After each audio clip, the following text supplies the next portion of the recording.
Welcome to the Courage Never Quits podcast, where members of the West Point class of 1986 tell their stories. I'm your host, Paul LaFontaine. As always, the views expressed in this podcast are those of the participants and not of West Point, the Army, or any organization. Let's go to the podcast. George Bond, welcome to the podcast. Thank you, sir. Good to see you, Paul. It's good to see you as well. I always preamble these by saying I love it when I didn't know a classmate at school. We didn't run across each other in the Army. And yet later in life, we connect up and we hang out together. So you're one of those exactly. guys. Yeah, That's great stuff. Completely with you, brother. And I also want to give you a shout out. You're the kingpin of your company. Talk a little bit about your company just to kick it off. I mean, Company. you guys Well, get to, kingpin. I don't know. Kingpin. That may not be. what would you call it? You're a servant leader. generous. A servant leader of your company. How about that? I'm a social agitator. Social agitator. I love it. So Well, talk a little bit about the company. Yeah. Karen Turner once gave me the best compliment. We were at Joe Meadows' house for a Navy game, Yeah. and she said, "George, I never would have guessed you would be the glue that holds G1 together." Which, if that's true, I would say there are several glue sticks in G1. But Yeah. we only graduated 23. We lost a bunch. Yuck year. Yeah. We're a little rebellious. The academy tried to pump us up. They gave us a guy who was a return from '84, but he failed out too. Yeah. So we only graduated 23, but it's we've had as many as 18 at a reunion before. And That's amazing. That's yeah, terrific. it's probably, it may not be high in the core, but it's certainly up there. And then every year we get together at either Joe Meadows' house in Pennsylvania or Mike Lemansky's in Maryland for a Navy watch party. And we've had as many as 10 with, plus spouses, Yeah. That's up at amazing. either of those. So the B4 Buffaloes are famous for getting together, but I think that's a good group there. That's a broad group, and you are the social agitator for the group in a nice way. yeah, I mean we've got a bunch of guys and gals that do a lot to keep people connected. Like I said, the Meadows and Lemanskys have those routine parties. Yeah. But really key is that people like getting together, and then at some point you just have to reach out and try to pull people back in. So, Yeah.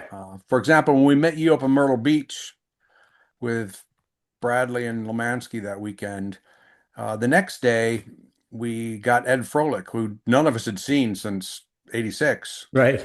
and he lives right there in Columbia, South Carolina. Yeah. Yeah. And so we learned that Ed had gone to the 10-year reunion, found it kind of dull, and never wanted to go back. And Ed graduated, went immediately to medical school. And he Right. was like somewhere in the top 10 of our class. Brilliant man. And just, his life is as a doctor. He works. So I contacted his wife and said, Okay. "Hey, we're going to be up in Myrtle Beach. Why don't you join us?" So I think Shrewd move. she Shrewd move. convinced him. But we all sat out on Terry's back patio, Yeah. and I had a great time. So I think we might have convinced Ed to come to the next reunion and come back into the G1 fold. That's great. Yeah, That's great. I think that's a laudable activity there, and it was fun seeing you guys over there. So yeah. Thanks for coming over. yeah, it's my pleasure. And you're right now you're in Huntsville, Alabama. Huntsville, Alabama. There's 17 CNQers here. 17. Yeah, and Rich McAdams is usually our party sergeant. Yeah. Though we developed kind of we don't do it all the time, but if a classmate's coming in to Huntsville for something, then whoever learned of his coming, whoever knew him best, we usually call a beer call at one of the places downtown or Yeah, over that's at their great. house. So it's a great way. I mean, Paul Fakima, probably Yeah. butchering his last name. Dale Fact. Dale. I'm sorry, not Yeah, Paul. yeah, Yeah, no, Dale. yeah. I recognized him, but didn't know him as a cadet. But it was great to get to know him. We all got together just because he was coming to town. Yeah, Yeah, that's Dale. super. My bad. Sorry. That's all right. And why'd you end up in Huntsville? My last 6 years in the Army were with the Missile Defense Agency. Hmm. So I was in Alaska and I was in Germany with MDA. And so our headquarters is in Huntsville. So I did a lot of business trips to Huntsville and knew it was a great city. So Lori and I were in Germany. I retired there and took a civilian job as a liaison officer to missile defense. Hmm. And when it was, when my time in Germany was up, it seemed as good as any. So I sent Lori on ahead. I said, "Hey, uh, she was a little skeptical about Alabama, so I sent her ahead, and she came to Huntsville, stayed with some friends for a long weekend. Said, absolutely, we can move there. So yeah, Huntsville's a great city. It's a nice place. Myself, I passed through. I didn't trigger the Rich Willis McAdams party trigger, but I went and saw Forrest Carpenter, who's living up in just over the border in Yeah, Tennessee.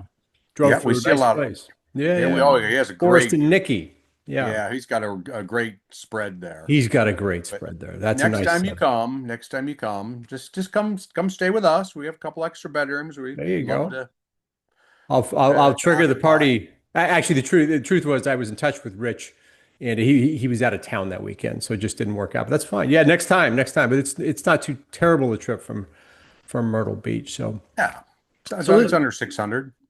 so you have some amazing. You are an organized man. You are because you sent me some notes ahead of time, which was terrific, and I love it. I enjoyed reading the notes. But what was it? Why West Point? What was the background? Why did you head there? All the way back to Okay. 1982. Well, mine's almost a dichotomy, in that, you hear so many guys say, well, I only came to the academy because I couldn't afford college, or, Right. it's always this, that, or the other, almost like they're making an excuse. I knew like early beast that that was where I wanted to be. Hmm. And I kind of strangely figured I would do a career in the Army afterwards, which I did, but it didn't start that way. As a sophomore in high school, a cadet came like in January, one of those programs where they come to one of the advanced classes and they show a film. And I was kind of hooked because I always liked all things martial. And Uh-huh. I went home and told my father, hey, I'm thinking about this West Point. And he had been drafted in the Korean War and did not have a positive Army experience. And his father had been drafted in the First World War. Right. And he was just like, oh, George, that's the Army. Yeah. We go if we're called, but we don't volunteer. Right. So I was like, well, okay. And I set it aside. And then the next year, he was paying for my twin sisters to go to college at the same time. So when something came in the mail from So West he had a Point, revelation. oh, he had a serious revelation. So when something came from West Point, he was like, "Hey, George, you got this?" And I said, "Well, Dad, you said that's the Army." He says, "Well, you ought to think about it." It's like, So we got drafted. Maybe you be the one who volunteers. yeah, and the funny thing was though, That's he great. came for Plead Parent Weekend and he listened to General Scott speak. Yeah. Oh, General, he might as well just painted my father in black, gray, and gold. Yeah. And after that, I couldn't go to anything with him. If I went to like his exchange club with, the all the World War II vets, Right. he just reveled in introducing me to everybody. This is my son at West Point. Yeah. I, I, So, my dad was the same way. That's great. And so A2 is a plebe. We'll talk about Beast Barracks. How did you take it? Because were you had interesting things, Marshall, but talk about hitting the ground there and what that was like for you. I was fortunate that my roommate was Mike Chop, Mike, who, he was in for my yeah, company. Yeah, yeah, absolutely. just reconnected with him a few Yeah. months ago. But and he had been a E4 in the Army, so he Yeah. kind of helped keep me straight. But I had the same experience everyone did with Beast. It was largely miserable with some very fond memories. Yeah. Um, but yeah, today it's all fond memories because it was shared hard experience together. Yeah. Right. Yeah, But then to A2, and A2 is a good company, but really, what company isn't? I mean, they may not have seemed like great guys at the time, right. but 40 years removed, I mean, everybody is just solid that What I've was, met. What was that part of the Corps like? Because each part of the Corps had a bit of culture about it, right? So what was A2 like in terms of, was it a strict place? Was it a place that kind of let you get through? Yeah, eight, no, A2 was not, it didn't have the reputation F3 did, but Right. until their attack forced them to stop, there were a group of the 83 and 84 that wanted to call them attrition two. Yeah. So yeah, you had to toe the line, Yeah. but Okay. it was manageable. So in their youthful vigor, they thought attrition was the way to go. Yeah, exactly. What do you get out of a bunch of 19, 20-year-olds? So now you made mention of an APFT achievement, 144 push-ups. Was that during Yeah. plebe year or when was that? No, that was second, that was our last PT test. The last one. Okay. Yeah, so You'd mastered the clicker board. yeah. So I think you and I talked about that in Myrtle Beach, didn't we? The clicker board was my friend. Yeah. Everyone else is God, a clicker board. But what I did was I would just lock my body in a very rigid, straight position. Yeah. And doing push-ups, a lot of energy is wasted reversing your momentum. So you come Right. down, you reverse that momentum, then push back up. Right. I did the opposite. I would completely lock out, then I would just literally drop onto the clicker board. That's And right. then you'd bounce up maybe an inch, and But that's you're where I'd engage. but you're moving in the correct direction and you just You're keep already pushing, moving in right? the correct direction. Right. So yeah, I But 144, that leaves a mark on the chest. oh, my chest was sore. Oh, absolutely. But I did practice. I was rooming with Joe Meadows, and Right. Joe Meadows is a master storyteller. And the story he tells is that we were both working out for the test, and he went like an hour before I did and did 113 push-ups, which is, his personal record. And he came back ready to, stick it in my eye. And Yeah. then when I told him I had done, he was like, ah. And so then you landed with the group that you're so close with today. What was it like getting into yearling year? Were you a stern Yeah, disciplinarian or did you focus on your no, study? a yearling year for me was almost a rebellion year. Yeah. Yeah. Um, so, I'd done real well academically freshman year, and then uh, yearling year, not so much. Right. I started drinking beer. Um, I Yeah. was I was the activity private. Most people don't even know you had one. Everyone knew there was a party sergeant, but our party sergeant, he just wasn't very organized. Yeah. So as a yuck, I ended up really planning and running all the company parties. So even back then you were a bit of a social agitator. That's probably fair. And we rented well, you don't rent, you just uh, reserve it. The superintendent's yacht. We had a great Yeah. party on that, and Do you know, we it's never true got. story. You used to be able to do that until Jay Millen wrecked it Oh, first of the year. And then after that, the superintendent's yacht was off limits to cadets. So we were the last class with the superintendent's yacht. I don't know what that shortens down to, but oh, that's too bad because that was a great venue. it was a great venue. Yeah, And our classmate ended it for the for the succeeding generations. yeah, but I, Yeah. I got I got a little more serious after that. Yeah.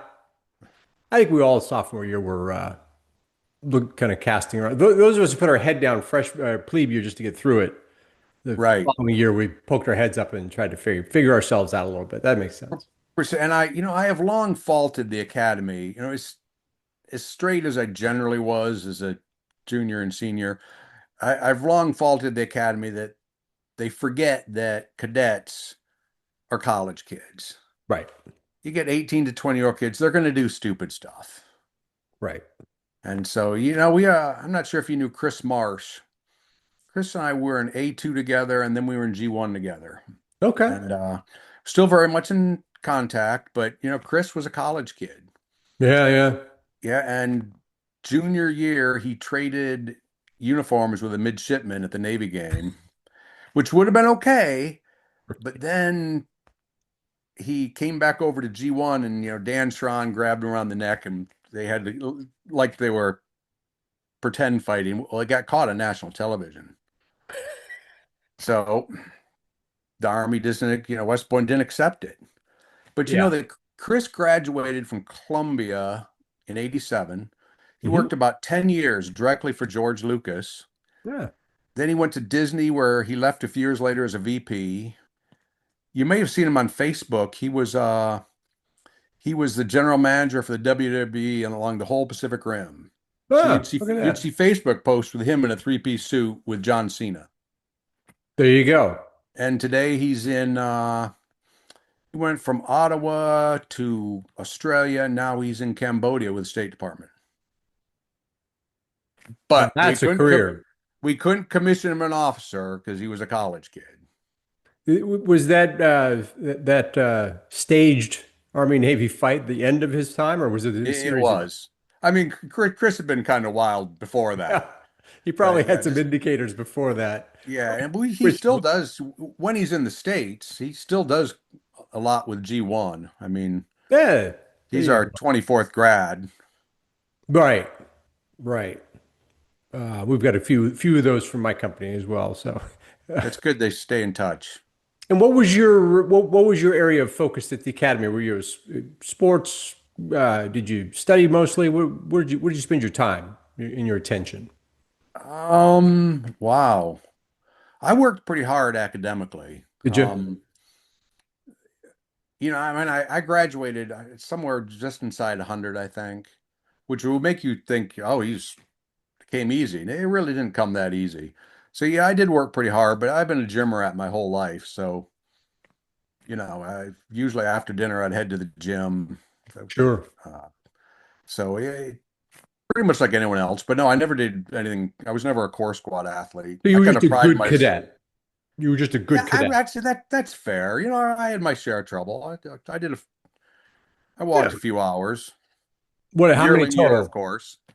How many year? How many total? Just to give us a I range. think 8.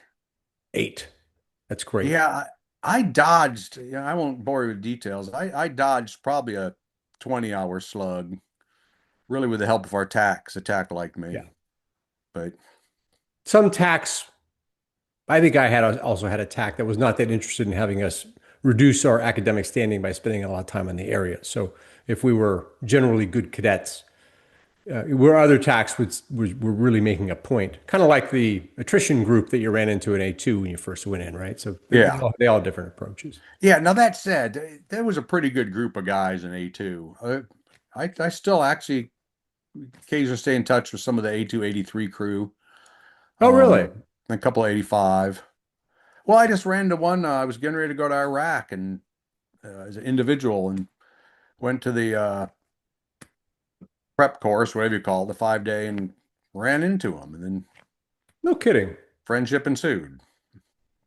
Good for you. Well, there's a theme here. You tend to bring people in a good way, right? So good for you. Good for you. Like, I don't know that I ran into anybody really in my short time in the army. I wasn't in for nearly the time you were in. So so hey, Branch, you're making up in spades today, brother. well, I figure you can either be a good cadet, a good army officer, or be one of the rich folks, or you just be a good old grad. So Yeah, this is my that's most last of us. throw. But yeah, I mean, who do you talk to from 86 isn't proud to be an 86? Oh yeah, absolutely. I mean, and to include the folks that didn't graduate. I was in Beast with Henry Wooster. Now he's what is Henry? Henry's ambassador to Haiti. Oh, I mean, that's a tough job. yeah, for That's sure. yeah, that's not like, that's not for donating $50,000 and being ambassador to Right, Luxembourg. right. Which Yeah, would be so he's good. Which would be good duty if you had 50 grand. yeah, yeah, exactly. So, branch selection. Talk about that a little bit. What was your logic? Armor, I just like Yeah, tanks. And just like tanks. the West Point sent me on that CTLT after Yuck Year to Yeah. Germany Oh, on yeah. M60s. So it's like, hey, Germany and tanks. That's me. That's you. And that was the thing back then, right? The old Oh yeah. red menace across the border there. Had to have plenty of tanks over there. So you went to Germany, CTLT, and that was it. Yeah, that convinced me. And So so yeah, back then as a tanker, your captain or your lieutenant, either your first or your second tour, was going to be in Germany because that's where Right. so many of the battalions were. But Right. that was a great time. Being in Germany as a lieutenant in the late 80s. Yeah. Who just did you who was in your battalion? Because usually there's classmates. I certainly had Yeah. classmates of mine. Had one, Matt Christ. Okay. Yeah. Great guy. Yeah. Still in touch with Matt. He's been a couple of years now. Yeah. Um, All right. And then did you you had M1s though by the time you got there? They transitioned or we were did you? just getting rid of the 60s as I got there, and Okay. then they gave us the M1 straights, the early ones with the 105. Yep. Yep. Okay. And then first tour rotated back. You were all in. Yeah. Did you ever think about getting out or you just said, no, I'm in, I'm good. Not then. The only time I thought about getting out was right at the end of Desert Storm. Right. Um, for a lot of reasons I won't detail or bore anyone with, but I had met my wife Lori of 36 years. I had met her at a ski club meeting in Stuttgart and got married in Really? 89, and she was an Army nurse. Okay. So we were in Manhattan, Kansas when I got back from Desert Storm, and she was working on labor and delivery and she was liking it. So it was just easier for me to stay in. And then, battalion commander changed out, the whole environment changed out, and began enjoying the Army again. Okay. I think that's the kind of elasticity of experience that you have, whether it's in the army or out. It's really the little things, like you come home and you're feeling like you're done with it, and then your wife says, "Well, I'm really kind of enjoying this," and you just say it's easier to just not pull her out of something she's enjoying than not. I get it. Yeah, exactly. Or the Exactly. reverse, if she said, "I'm totally miserable being here," you'd say, "Oh, I'll get out and we'll go to Cleveland and I'll be a salesman," right? It's Yeah, that exactly. close a thing, right? Yeah, yeah. Yeah. Of course, now in our years now, we look back as if we were some sort of wise strategist. The whole thing made sense, but in reality, it was just over a kitchen counter, whether your spouse was happy or not. Oh, So yeah, absolutely. And there's so much, I guess it's like anything else, but there's so much luck in the Army. I mean, yeah, how many of our classmates, they hit the wrong boss and they just, yep. I knew guys. You hear the Yeah. stories on the on this discussion forum, right? So people just hit the wrong boss and out they go. Well, especially since, we got the early 90s and we were a Cold War class and we were badly over strength. Right. So, our promotion rate to major was like 60 something percent, 68 maybe. So, there are a lot of good guys that got hacked just because of one report card. So, Yeah, yeah. you got And a statistical budgeting number somewhere that needed a certain strength, and that's the charm of the Army, right? At the end of the day, precisely, it's a precisely. Although I think today, much like during the Iraq War, I think their promotion rates are extremely heavy because they're just not retaining guys. right, But right. So you ended up in missile command. You started as a tanker. How did that journey go? What was the pivot point that took you over into some of these more yeah, specialized areas? well, I had switched to acquisition corps after Okay. company command. And what I was looking at the time, we were so overstrength majors that from my vantage point at the time, what I saw was all these majors came in the battalion for 1 year and they were gone. Right. So I thought, wow, I could do another 12 years in the Army to 20 and potentially only be in tanks 1 year. hmm So switched to acquisition, never looked back. But saw the missile command came up was uh well, let me add a little extra to the story.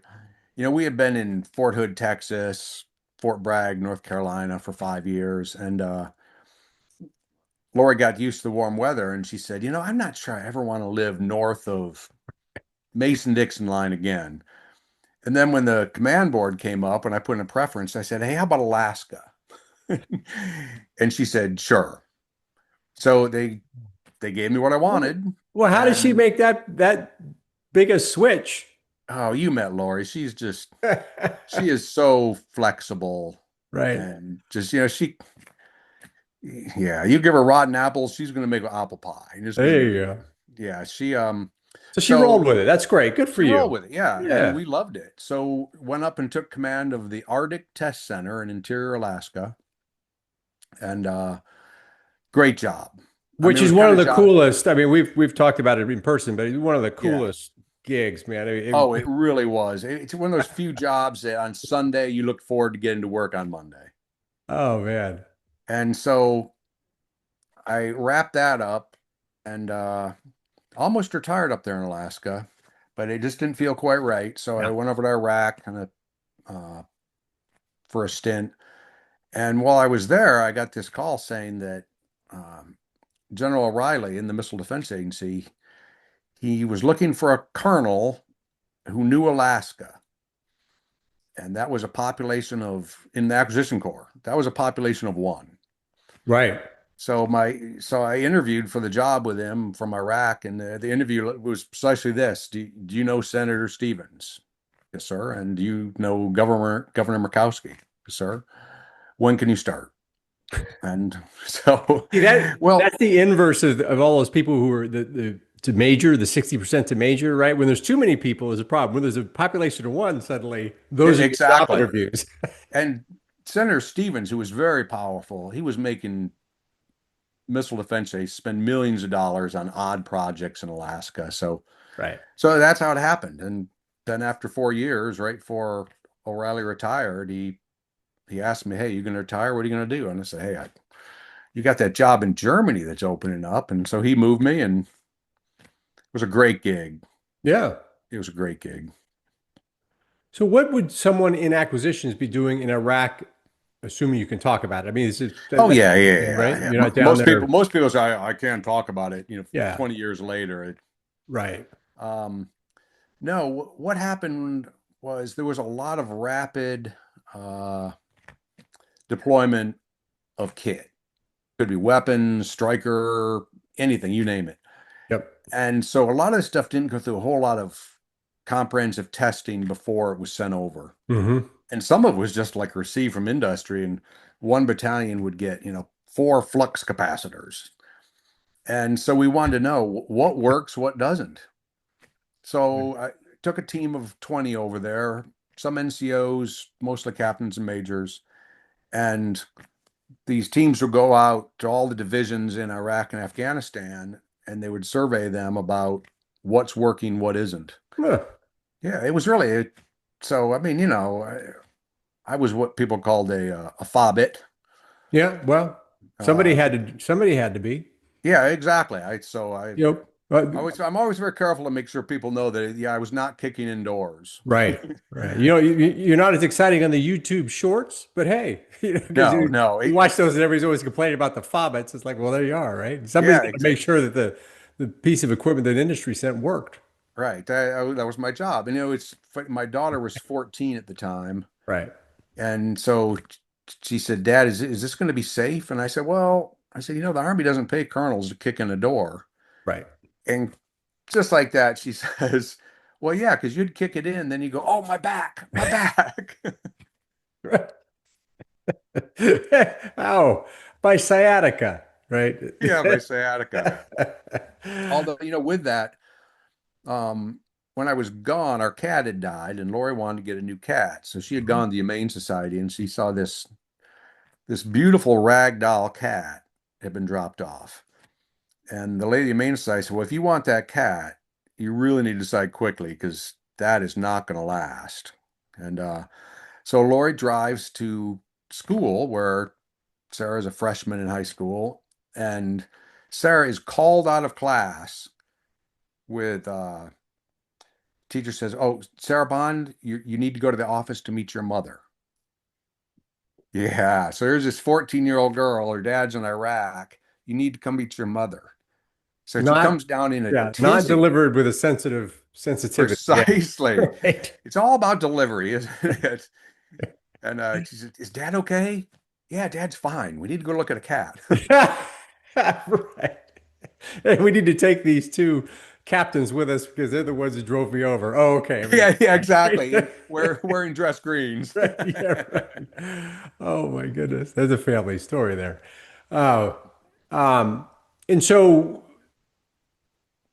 Germany. What was the decision to come back? What was the thinking there? Because you Oh, well, I went to Germany from Alaska.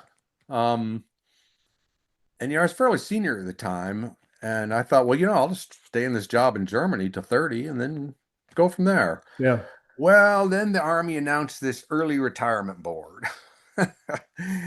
And I had kind of seen it coming and warned Laura that if it happened, that I would probably need to retire because, I'd been selected but skipped the war college. I'd wanted to stabilize my younger daughter at one high school in Hmm. Anchorage. So she did. She got 4 years in one high school. And then I skipped the colonel level command board. So in my mind, if they're going to have an early retirement board, first name I would pick on that list was going to be Bond. Yep. So I just said, all right, gigs up, good run. And but then uh, one of my employees over there was the liaison officer to missile defense. Right. So he was getting ready to retire. So I timed my retirement with his. It wasn't one of these gigs where the colonel retires and they make him up a job. This Right. was an existing job. And so I did that. It was a 3-year gig. They let me stay for 4, Yep. and I wasn't sure if I was going to retire or not. So that's when I took a gig with the THAAD program. Uh, it's a kind of a long range. It's longer range than Patriot missile defense system, Hmm. and I did that for a year. And I came to the conclusion that I was truly trading time that I coveted for money I really didn't need. Yep. So Yep. 54, I cut it off. Went 54, you cut it off. 54, went immediately skiing. Well, that's you're a heck of a skier. I have a copy of your itinerary, and I do plan on coming and hitting that portion of the slope that I can do out in January. So we're going to see you out there. So big skier. You even have the Okay, well, skis on the wall behind you. oh yeah, yeah. We've got those several places around the house. Right? That's an indicator, right? Yeah, it's an Um, indicator. so you have you're kind of legendary for your devotion to retirement activities. Like you're not a guy sitting and Hmm. talks about mowing his lawn. So you all ski, you travel, you're the G1 social glue. What other stuff you got going on? Well, it's funny you say that because I just mowed my grass 2 days ago And you mow the lawn. for the first time in 3 years. Okay. I All right. mowed it my whole life, and I retired. I was like, I don't want to do this. I'm going I to don't pay want to do someone to that. do Yeah. this. But Yeah. um, so so the question is, what do I do on a routine basis? No, Or just you say you have certainly made the statement you love being retired. You oh ski. yeah, Like, talk about how you made that transition, and you're probably one of our longer period of time folks who've retired for over a longer period of time. So talk a little bit about it. yeah. Well, you've the G1 folks are starting to retire, so I talked to a lot of them about it and say, hey, you've got to Right. have hobbies. If so the first thing I did when I retired was I went with Team Rubicon down to Houston for a week. I literally worked on Friday, Sunday night I flew to Houston, and then we were doing a rebuild from that hurricane they had back So in explain Team 18. Rubicon for those who haven't heard about it. Oh, Team Rubicon it's mostly veterans, but not all. Uh, it's an organization, and they will fund your travel. They'll put you up someplace. Don't expect hotel. It's usually like in a church fellowship hall, Hmm. and uh, they look for volunteers who they've screened to come work for as many days as you'll give them, as many hours you can give them in a day doing disaster recovery. So most of mine have been in Mississippi or Alabama, and they're tornado recoveries. Okay. Great organization, but you're going to have to sleep on a cot in a church fellowship hall with guys who snore. That right So, there, that last bit makes it a sacrifice. The first part is good yeah. duty. The last part, oh boy. Well, the truth is, usually when we discover those snorers, usually we find like some Sunday school room to stick them Right. in. But so you got to have something. So I started off the bat doing that, and then Laura and I went out skiing. Um, I don't remember what else we did, but so you kind of jump started it, and so we travel about 130 to 140 nights a year. This year it's really going to pick up because we're about to have our first grandbaby. Um, yeah, both my daughters live in Denver. So Another so reason we should get together. Yeah. And oh first yeah, grandbaby coming up. yep, yep, gonna have a baby boy. And Oh boy. so what does it look like going forward? I'm gonna go up to New York City in December, spend a couple days there, go up to Joe Meadows, spend a couple days with Joe for his birthday, and then the Meadows and uh, and we will go down to Lemansky's for Army Navy. And so that's kind of a yearly thing. If I'm not skiing in December, I like to get together for Army Navy. But Yeah. so we'll start skiing, I think, the 17th of January, and we will stop when the baby's born, which Hmm. tentatively is the 20th of February.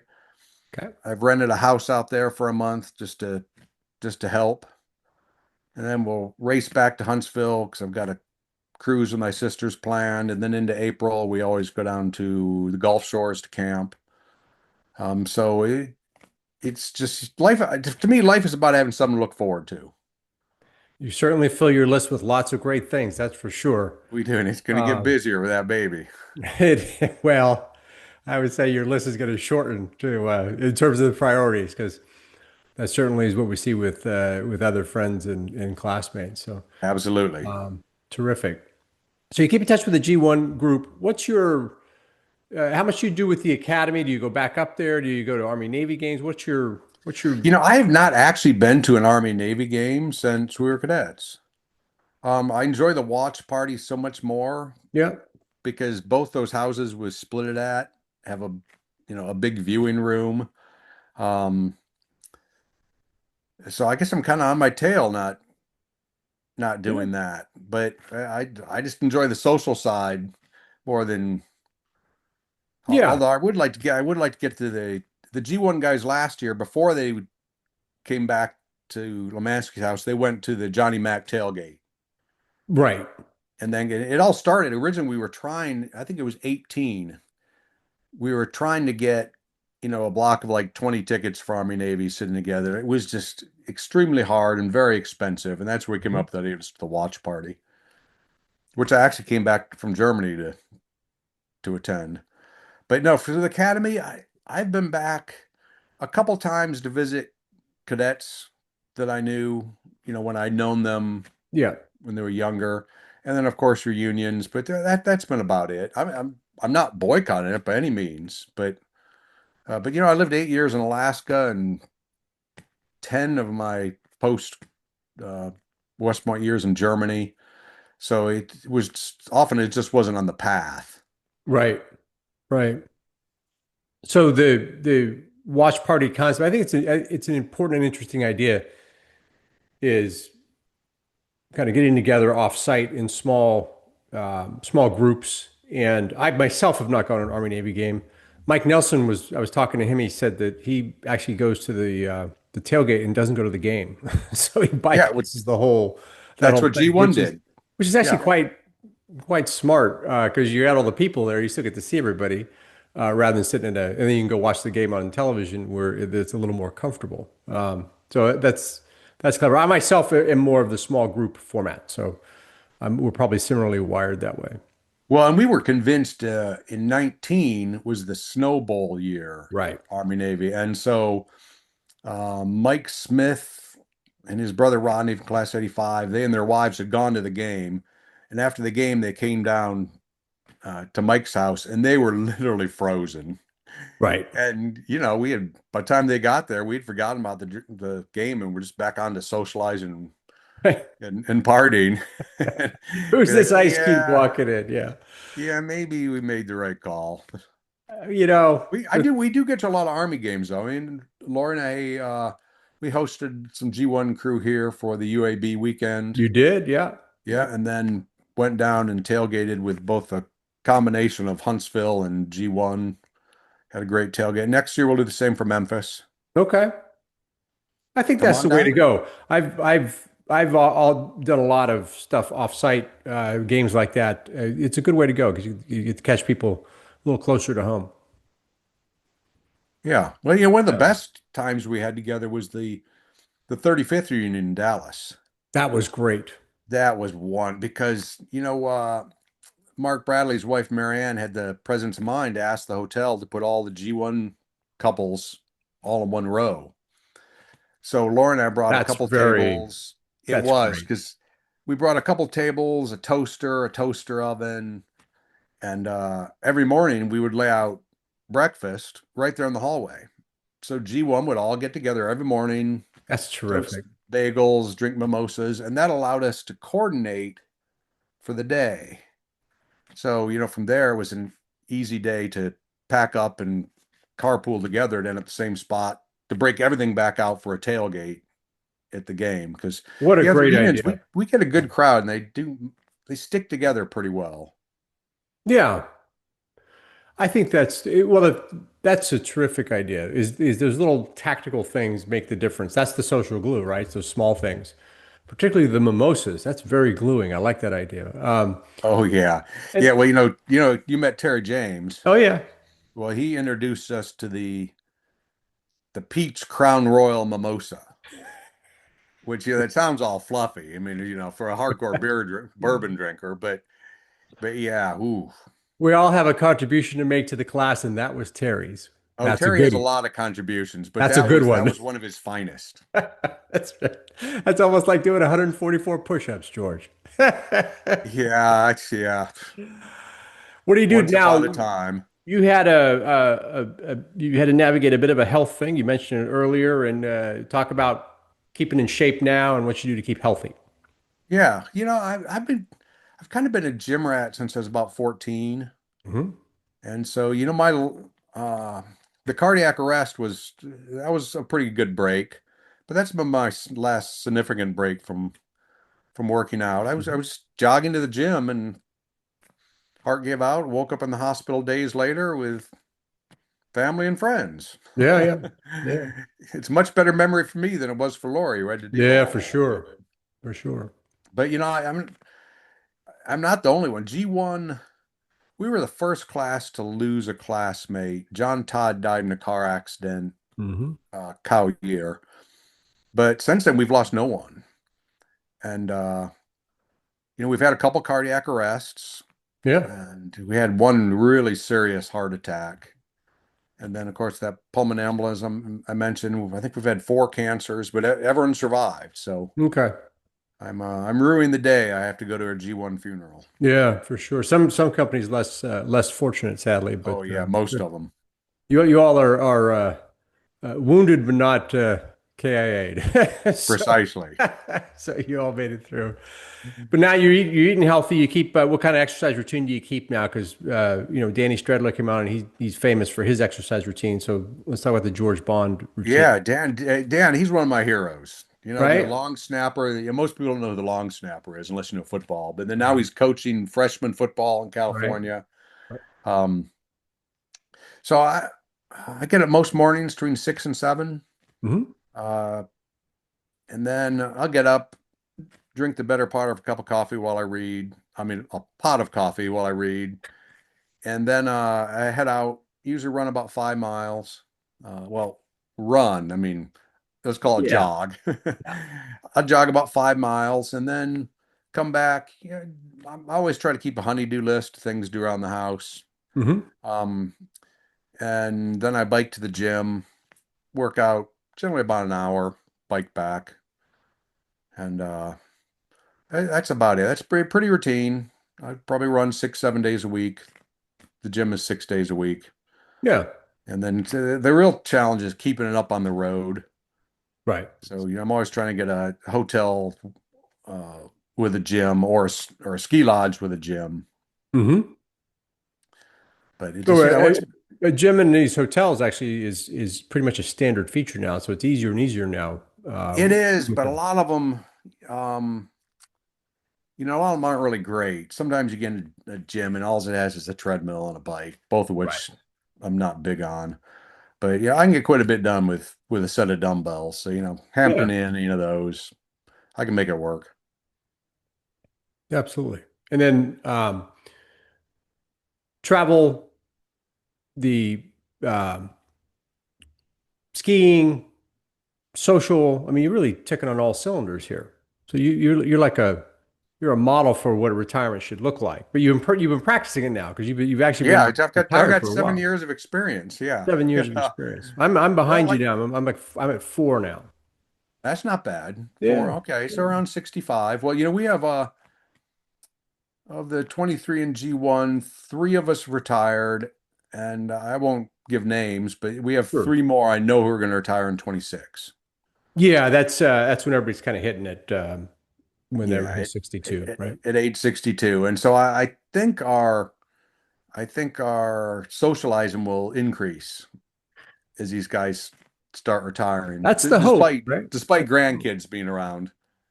But Well, if we make it easy to socialize, as in micro parties and little a chance to get together, then once people retire and they find out this is there, then they will naturally pick it up. So that's the hope. yeah, exactly. And it's so far there's pretty good evidence of that. Yeah, yeah. Well, it's a good group to hang out with. Oh, absolutely. It's a good group to hang out with. And I What mean, have I'm really, and like I said, who have you met from 86 you didn't really hit it off with? I mean, like people you didn't know as a cadet, but Yeah. Well, the reality, it's also self-selecting because people who might be less social will naturally just opt out of the system anyway. So those of us who contact each other are open to it fair point. as it is, right? So there probably are some classmates who faded off into the woodwork, but that's a self-selecting thing and that's their choice, which we honor and respect. Although we are going to Yeah. find them. Yeah, exactly like we We're did going to track them with down. Ed Froelich, because it was great to see Ed again.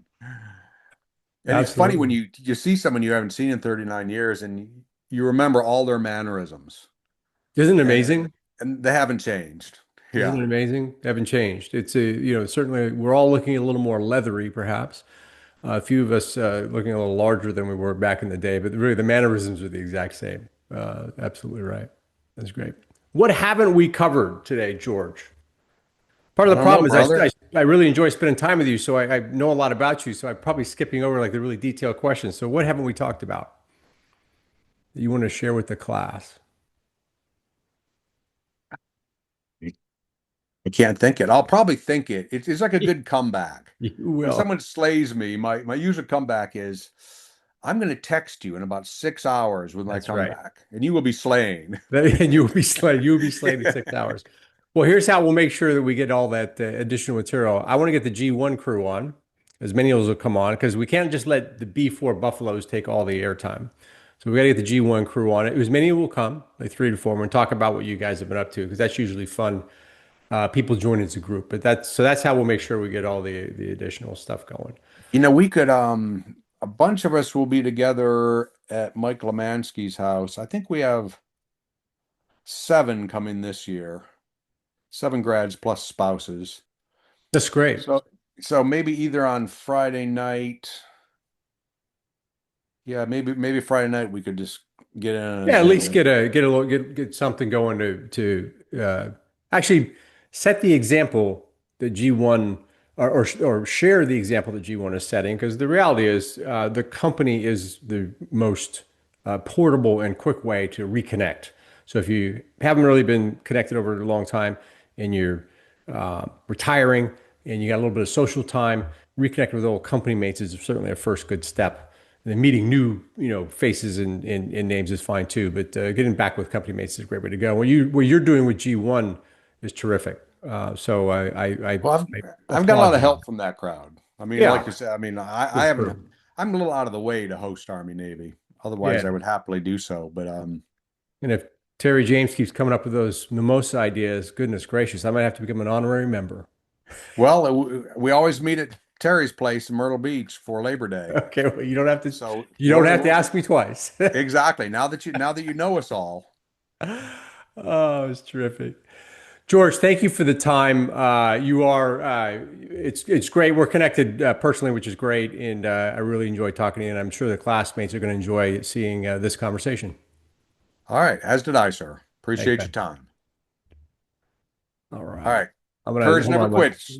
Courage never quits. We're going to stop. Thank you for listening to this episode of the Courage Never Quits podcast, where any member of the class of 1986 who is willing to tell their story will be a guest. To get the word out and stay up to date on the latest episodes, hit the like and subscribe button. With over 900 living graduates, we have a lot of stories to tell, and you don't want to miss any of them. We'll see you in the next episode.